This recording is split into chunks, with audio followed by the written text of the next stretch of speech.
Здравствуйте, я не могу говорить по-русски, я буду говорить по-английски, и we will translate my lecture.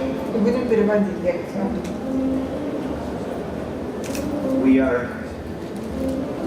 We have an increasing importance of cities for entire countries and for the world, because more than half of the population live now in cities.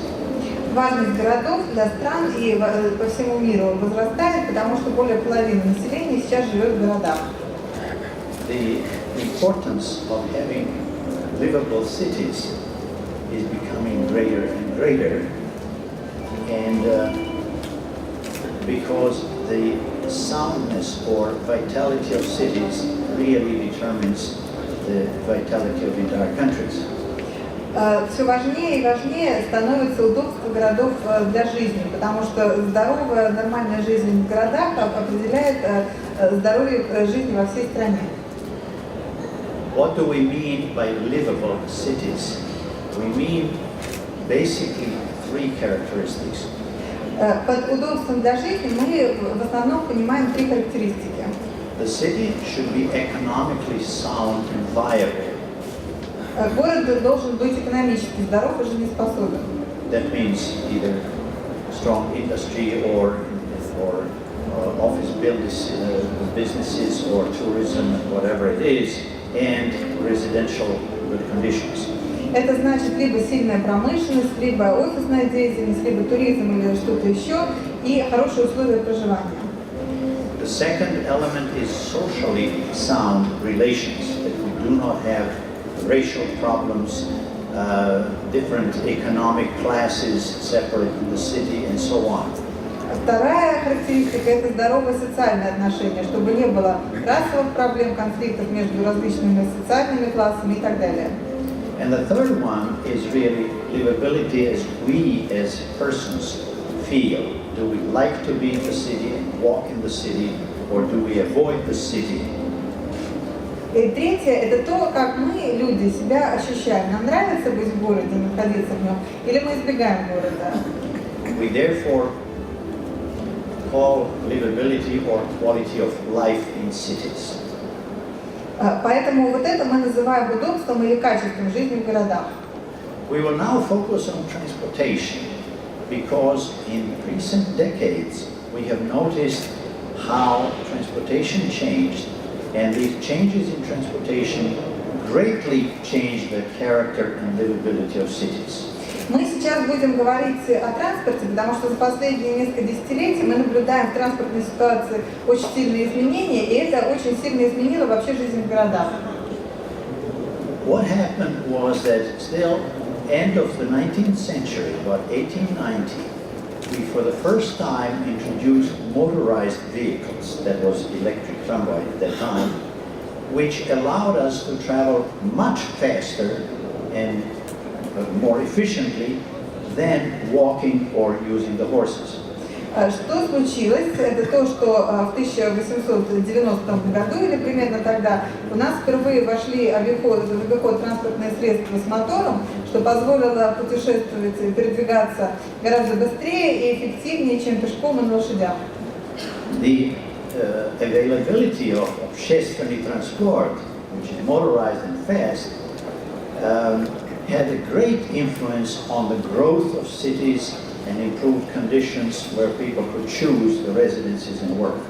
Доступность общественного транспорта, у которого были двигатели, который был быстрым, оказала огромное влияние, потому что люди смогли с большей свободой выбирать, где им жить и как добираться до работы. Then came the private automobile in very wide use, and that wave of private automobiles had a great influence in making us more mobile as individuals, but creating some problems as a system within the city. Затем наступила эпоха широкого использования личных автомобилей, и это изменило то, что с одной стороны нам стало удобнее и быстрее передвигаться как отдельным личностям, но из-за этого появились некоторые проблемы, связанные с жизнью города в целом. This wave of automobiles came first in the United States in the 1930s, and then in Europe after World War II. Впервые эта волна автомобилей возникла в США в 30-е годы, а в Европе она распространилась после Второй мировой войны. Your country and some other countries are now in that wave of increasing car ownership, and you are facing the main questions that were faced in other cities several decades ago, and where there were different solutions to that. В вашей стране и некоторых других странах сейчас происходят те вещи, которые в других странах происходили несколько десятков лет назад, а именно увеличение количества частных автомобилей. И можно уже смотреть, какие тогда возникали проблемы и какие принимались решения. What were the problems and what were the solutions? The problems were that individual cars offered excellent service. We all love to drive and get one place to another anytime we want. Итак, какие же были проблемы и решения? Проблема это то, что, во-первых, личные машины это прекрасное решение по удобству. Нам всем очень нравится быть в состоянии перемещаться из одного места в другое, и так несколько раз без ограничений. И очень удобно это делать. However, in the cities where we have dense population, if many people use automobiles, what happens? It's a pробка. The whole system collapses, and we have worse mobility than we had before. Но что происходит, если в городе, где большая плотность населения, слишком много людей используют автомобили? Возникает пробка, и с мобильностью у нас становится дело еще хуже, чем было раньше. When in the United States people were buying cars, many industries were very interested also in using cars more and more. Когда в Америке все больше и больше людей покупали машины, многие сферы промышленности проявляли интерес к более широкому использованию машин. The automobile manufacturers wanted to sell cars, rubber tire companies wanted to sell the tires, highway industry wanted to build more highways. Производители машин хотели продавать машины, те, кто делает шины, хотели продавать шины, а те, кто строит дороги, хотели строить больше дорог. So we began to widen the streets when they're not wide enough. We built the freeways or autostrada, totally separated highways with 6 lanes, 8 lanes. Поэтому мы начали расширять улицы там, где они были недостаточно широкие, стали строить автострады на 6 на 8 полос. Then, of course, when cars came to city, we needed more parking. So we began to build parking, first areas and then buildings and so on. Потом, конечно, когда эти машины приехали в города, понадобилась парковка, и мы начали строить новые парковки. Сначала рядом со зданием, потом на месте здания. Major problem was that public transit companies, общественные transport companies, were private and they did not get any support from the government. So while the country was building 65,000 kilometers of autostradas, high-capacity roads, the government did not give any assistance to improving public transport, and pedestrians were considered to be major obstacles to free flow of automobiles. Основной проблемой было то, что компании, операторы общественного транспорта были частными и никакой поддержки от правительства не получали. И в то время как государство строило 65 тысяч километров автострад в год, общественный транспорт не получал никакой поддержки, а пешеходы рассматривались как препятствия на пути автомобилей исключительно.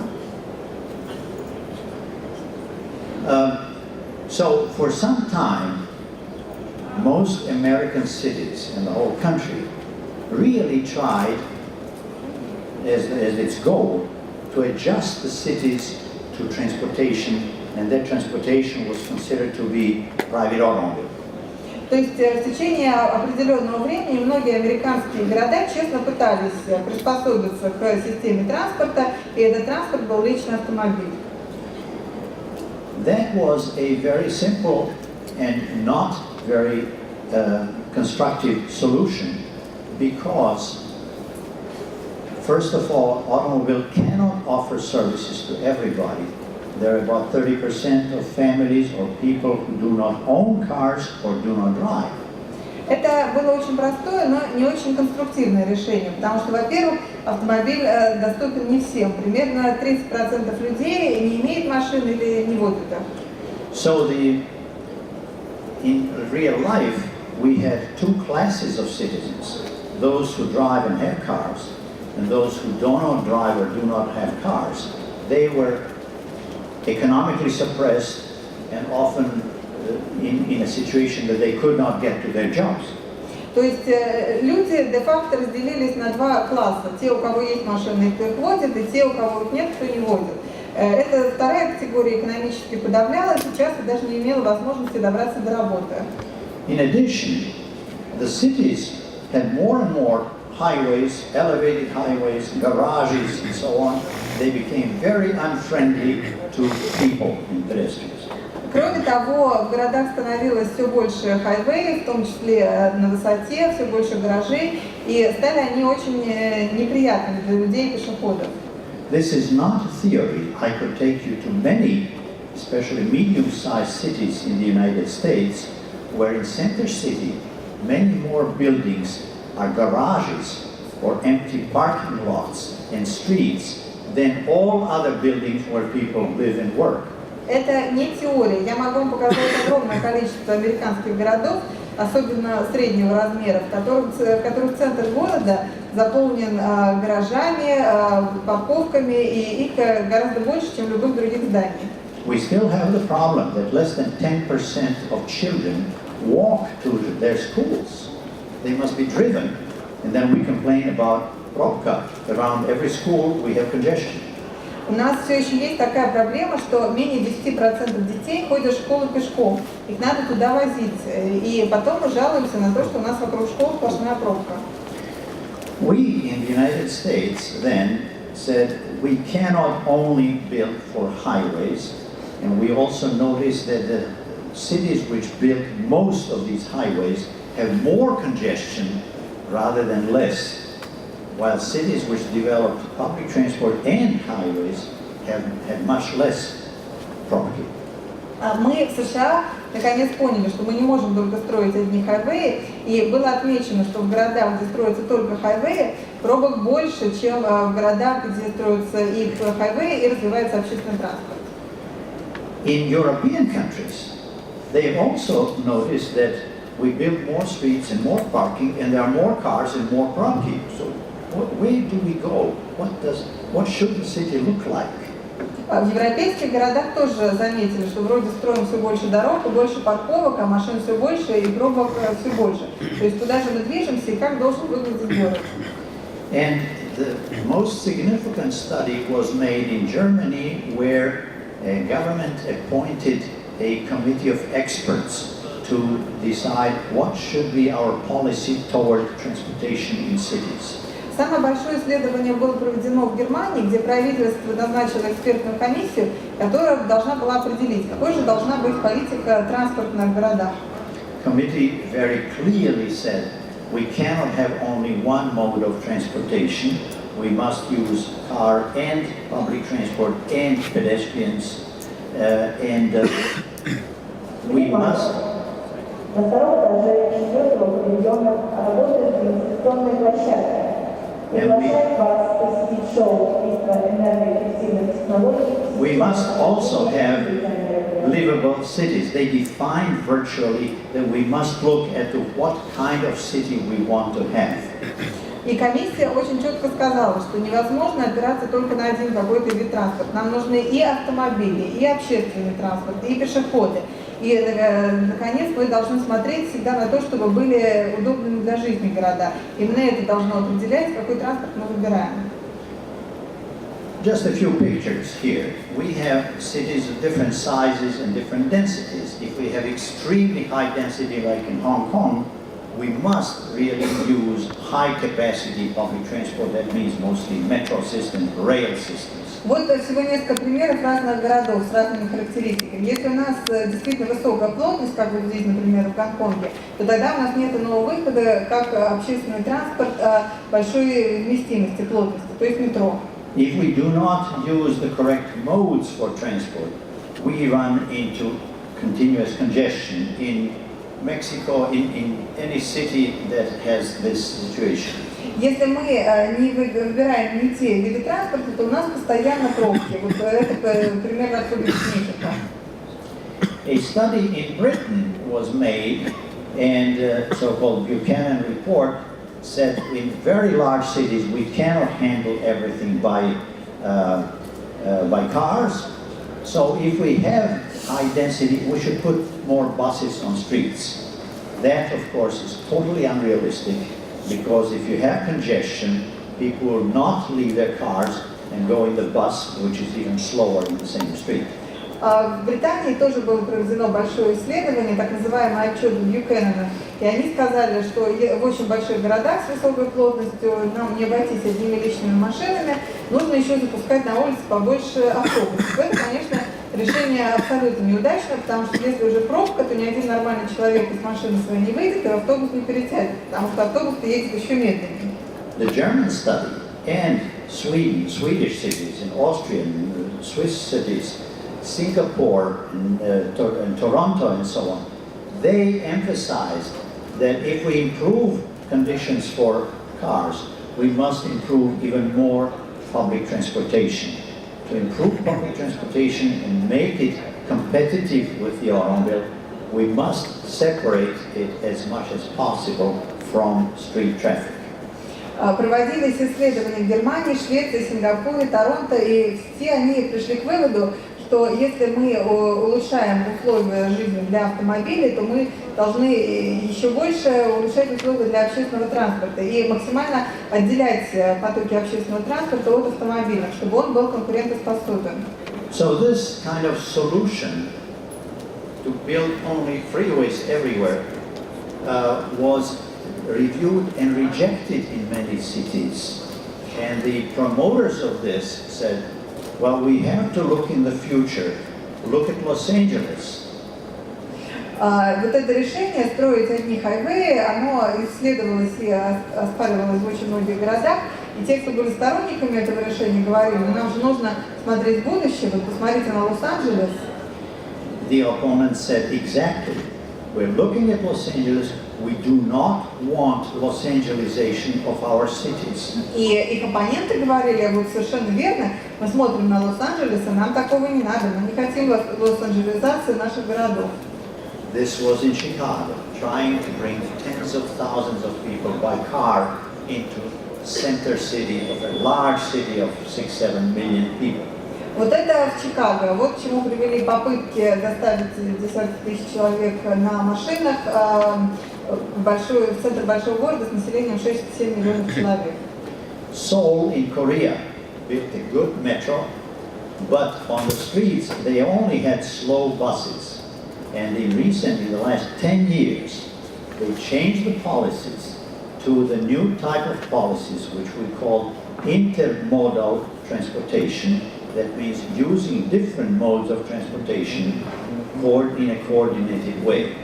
В Корее построили хорошее метро, но на улицах у них не было ничего, кроме медленных автобусов, поэтому в последние несколько лет они изменили транспортную политику и перешли к тому, что мы называем интермодальной системой транспорта, то есть использование нескольких видов транспорта.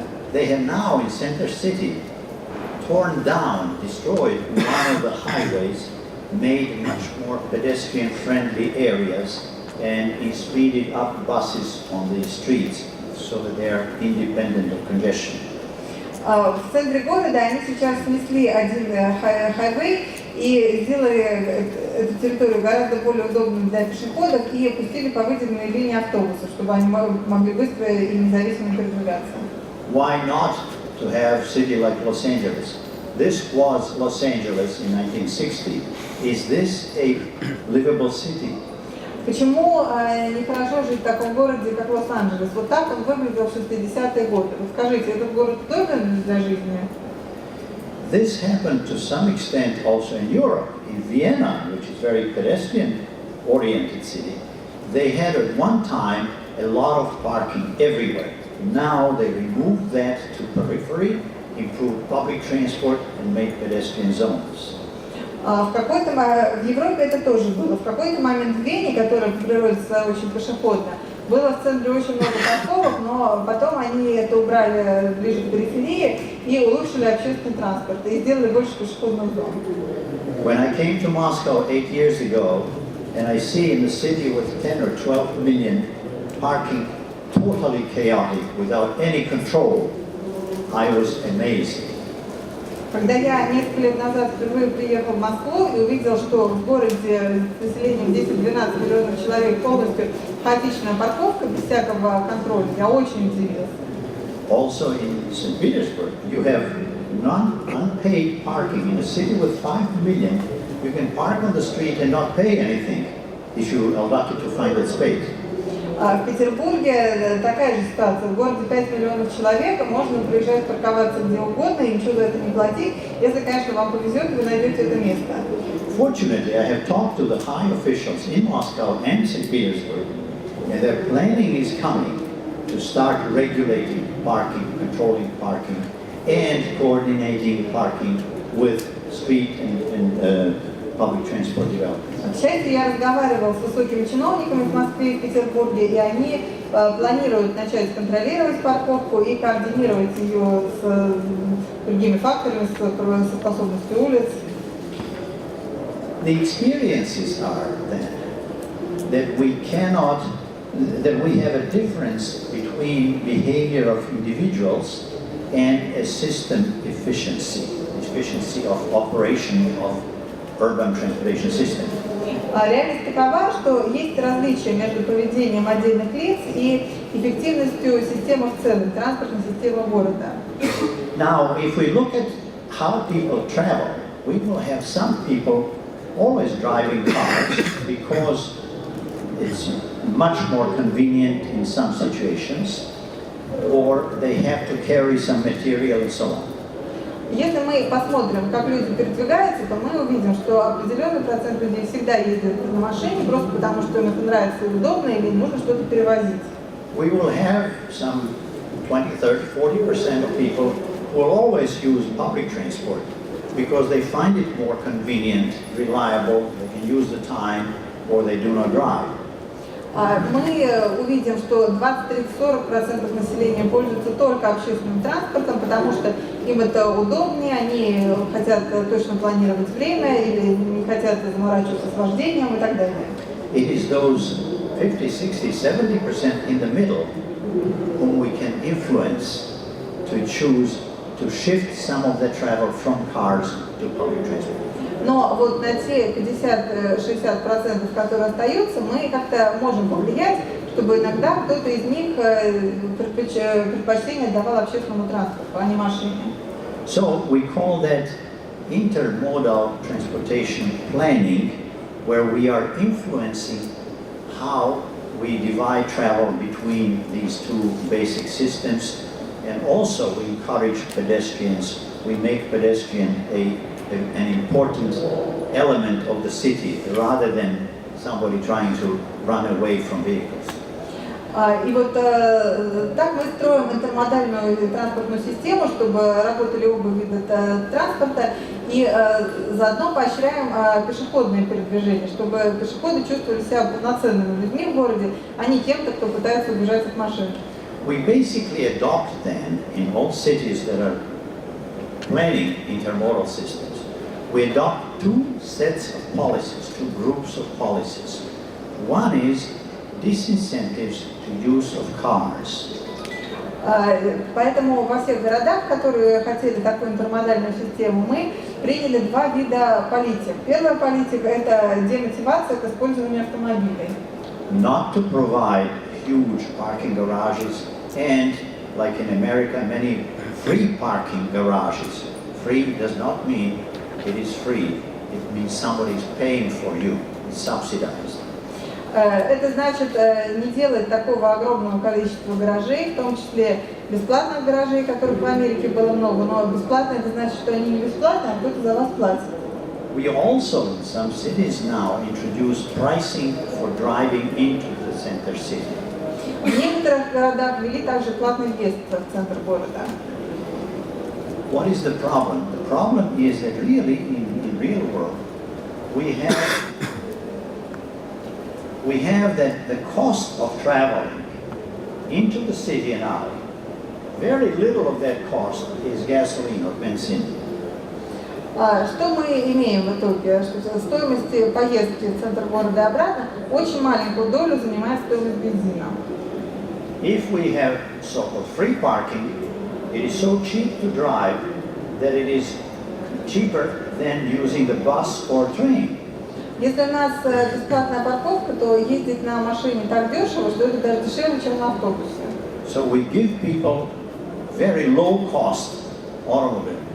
То есть очень дешево получается автомобиль. But this is not the whole picture. Но это не вся картина.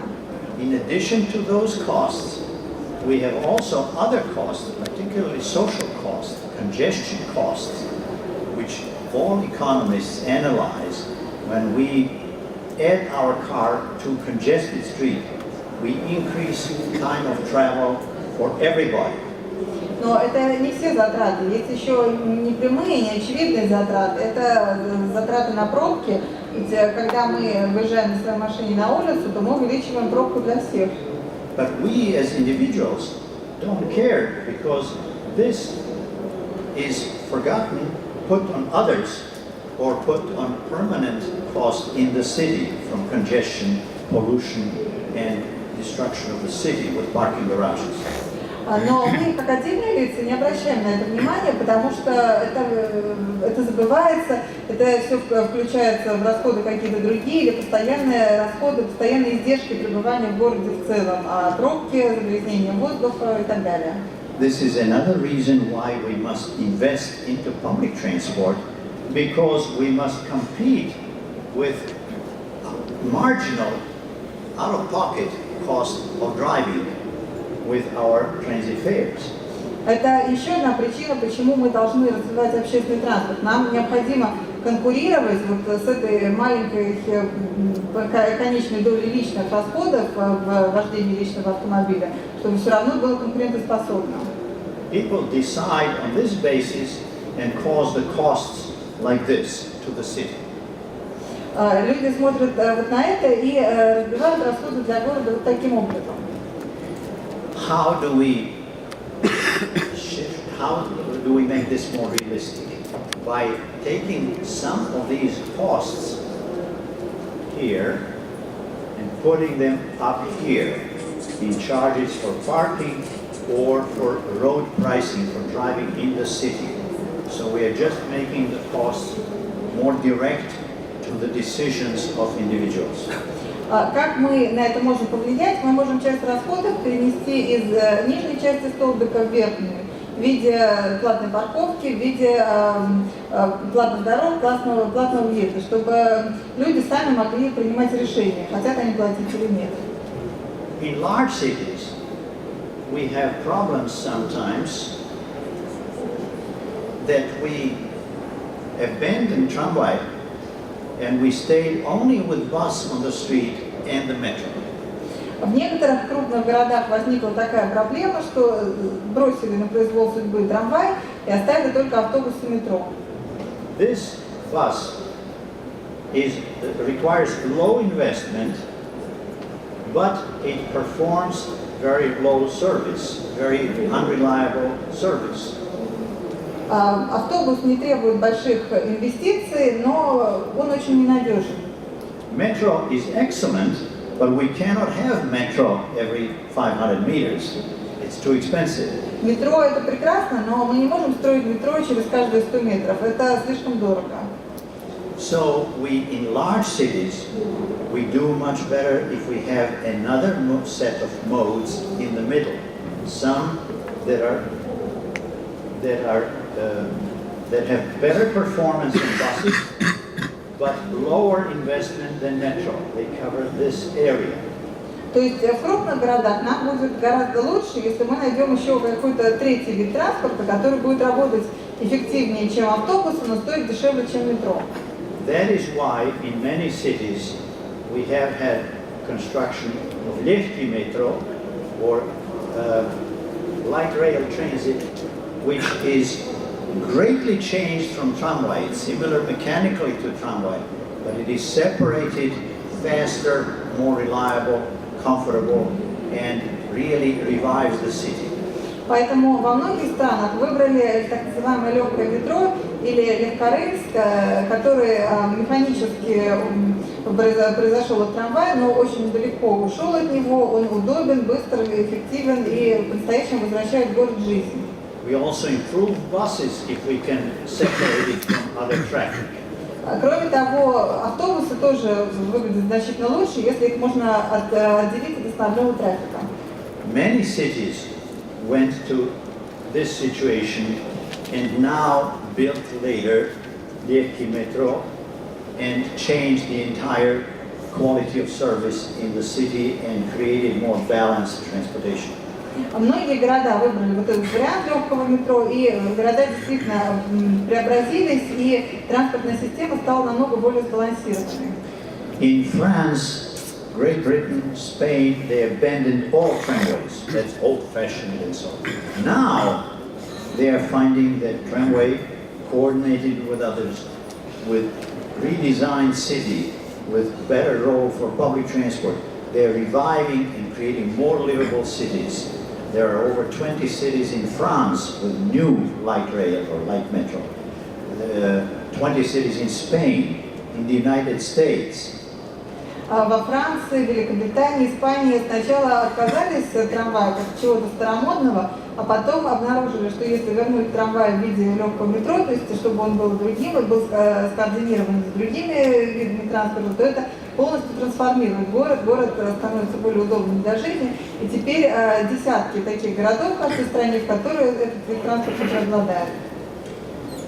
What do you have here? You still have a huge tramway system, but mostly tramway. You should be improving it rather than decreasing it by separating tracks and speeding up and introducing new vehicles.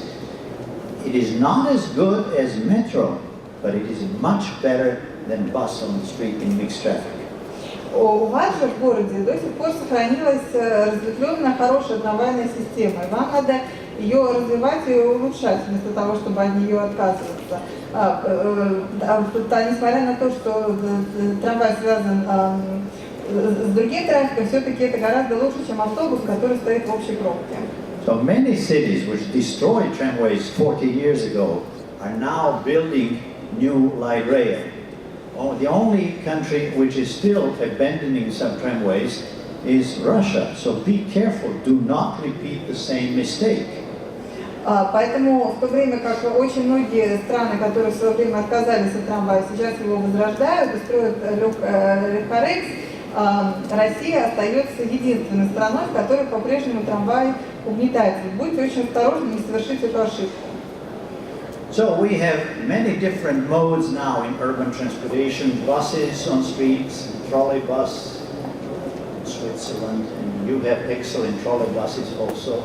Special busways in developing countries with very high density when they don't have time to build large networks.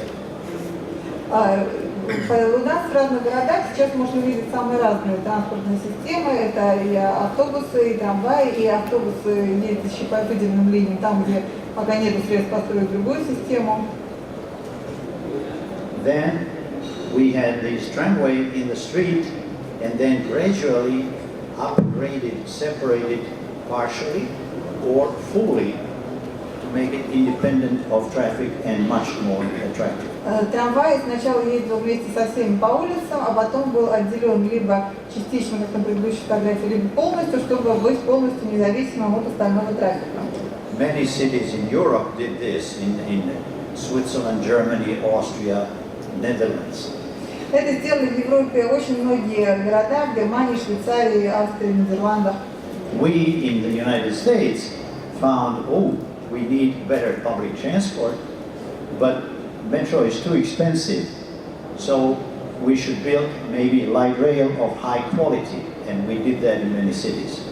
В очень многих городах решили, что нам нужен более качественный общественный транспорт, но метро строить слишком дорого, поэтому, может быть, построим легкорельс, и вот именно это во многих городах и было сделано. This is the metro of Dallas, Texas, and it attracted many people whom we did not believe they would ever come to public transport. They did come to this. Вот такое легкое метро построено в Далласе, штат Техас, и оно оказалось привлекательным для многих таких людей, о которых мы даже и помыслить не могли, что они согласятся ездить на общественном транспорте. In Los Angeles, metro and light rail and regional rail are being built, and buses are improved also. В Лос-Анджелесе строятся легкорельсы, региональные железные дороги и совершенствуется автобусная система. The organization in the city can be that Lehki metro is separated even in streets sometimes. Организация легкого метро может быть такой, что иногда даже на улицах создается для него выделенная линия. Or it is very attractive also in pedestrian zones, where light rail comes in that street and then later goes out and goes 50 or 70 or 80 kilometers per hour. Очень привлекательно этот вид транспорта выглядит в пешеходных зонах, через которые он проезжает, потом из них выезжает и набирает скорость 50, 60, 80 км в час. This is in Strasbourg in France, where they redesigned the entire area to regulate cars better, reduce parking, and make more pedestrian orientation. Это картинка из Страсбурга, Франции, где изменили полностью всю систему в городе, чтобы регулировать автодвижение, сократить парковку и общественный транспорт повышать. Metro is the ultimate mode in capacity and so on. The only problem is the cost. But with pressures from the automobile, more and more cities invested, although it is expensive. We need that, and it's a permanent solution forever. Once you build that tunnel, it serves you over 100 years. Метро – это очень дорогой вид решения, но в конечном счете, когда проблемы с транспортом обострились, многие города все-таки решили в это дело вложиться, и это решение вечное. После того, как этот туннель построен, он уже будет работать 100 лет и не откажется. In the 1950s, there were 20 cities in the world with metros. В 50-е годы 20 века метро было в 20 городах в мире. Now we have over 120 cities in the world with metros. Сейчас таких городов более 120. Toronto, Paris, Hamburg, Торонто, Париж, Гамбург. Montreal modernized the entire center city with new metro. Реально полностью центр города был модернизирован посредством нового метро. San Francisco has a rapid metro going far in the suburbs for the region. В Сан-Франциско быстрое метро заезжает очень далеко в пригороды. Washington Metro changed the entire city. Traveling in Washington now is totally different than it was. When at 5 o'clock in the afternoon, buses were slow in traffic, in Pробки, taxi goes home because he cannot make money in the peak. So it was no mobility in Washington at peak hours. В Вашингтоне метро полностью, новое метро изменило жизнь города, потому что было совершенно невозможно передвигаться. В 5 часов вечера автобусы стояли в пробках, таксисты ехали домой, потому что все равно не могли никого обслужить, ничего заработать. Many, particularly big cities, use more and more railways, not only intercity, but in the region, serving 20, 30, 40 kilometers around, and often going through the center city to the other side. В очень многих крупных городах активно используются железные дороги, которые обслуживают периферийную территорию на расстоянии 20-40 километров от города. Часто они пересекают и центр города на другой его конец. In Moscow, you do have about 1 million passengers per day in железные дороги in город, but they are not going through center city, and they're not fully integrated with metro and buses. В Москве электричками каждый день пользуются около 1 миллиона человек, но они не пересекают центр города, то есть они не полностью интегрированы в транспортную систему. In Paris, they have very dense metro network, but with many stops, so for long trips it's rather slow. В Париже сеть электричек очень развита, но у них длина остановок такова, что достаточно медленно они ездят. They saw that Paris is growing, they need more speed, they need more capacity to attract people. увидели, что Париж растет, нужно увеличивать скорость, повышать емкость для того, чтобы привлекать людей. They built an entire network of electric regional railways covering the city with 6 lines and providing much higher speed for longer trips and really raised the level of service in the whole region. И построили целую новую сеть региональных электричек, 6 линий, которые пересекают весь город и имеют гораздо более высокую скорость и предоставляют совершенно другое качество обслуживания. Regional railways have a great role in New York, in Chicago, in Tokyo. They carry over 10 million passengers per day. В Нью-Йорке, Чикаго, Токио региональные электрички играют огромную роль. Они перевозят порядка 10 миллионов человек в день. I analyzed Peking. I was invited to comment on their rail system planning. Я анализировала ситуацию в Пекине, меня туда пригласили изучить их транспортную систему. And one of my suggestions was you have a city of 20 million. You must use your extensive railway lines for this transit type services every 20 minutes for long distances in the region. И одно из моих предложений было, у вас в городе 20 миллионов человек, и есть сеть железных дорог, нужно ее использовать в транзитных целях для перевозки этих людей. I suggest the same here. You do have many железные дороги in the areas of Moscow and St. Petersburg, but you must also get the agencies to cooperate closer, railways and public transport. То же самое я предлагаю здесь, в Москве и в Петербурге. Очень много железных дорог, но их нужно использовать, но надо, чтобы ответственные ведомства более тесно сотрудничали. So you see, we have many different modes of transportation. We have to do very careful planning because the importance, particularly of rail transit, is great, and an optimal design is important. Any mistake is difficult to correct, rebuilding the stations and so on. То есть нам нужно использовать разные подходы, и железнодорожный транспорт играет очень большую роль, его необходимо развивать. For example, in Moscow, they have only 7-car trains, sometimes 8. That is the limit of capacity. They are overloaded because the city, the metro was designed in 1935 for 6 million people. Now there are 12 million people. Например, в Москве поезда метро не могут иметь более 7 вагонов, потому что это проектировалось в 30-е годы, когда в городе жило 6 миллионов человек. Сейчас их несколько раз больше. We cannot extend stations to make 10-car trains, but we should not build new lines for 7-car trains.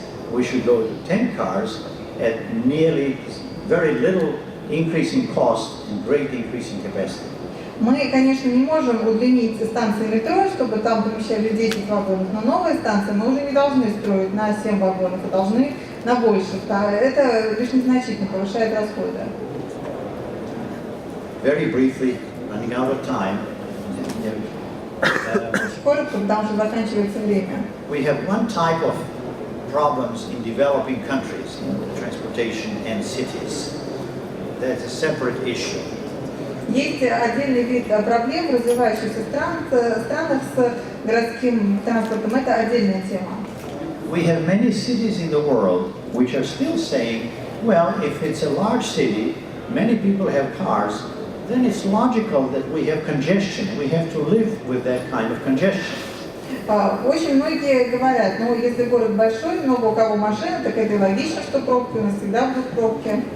There is, however, an increasing number of cities which says we do not have to keep that inefficient, unintelligent system where every morning we have pробка and great damage to the efficiency of the city. Но многие города говорят, нам не обязательно сохранять эту неэффективную, неумную систему, которая, когда у нас каждое утро пробка, и городу наносится большой вред.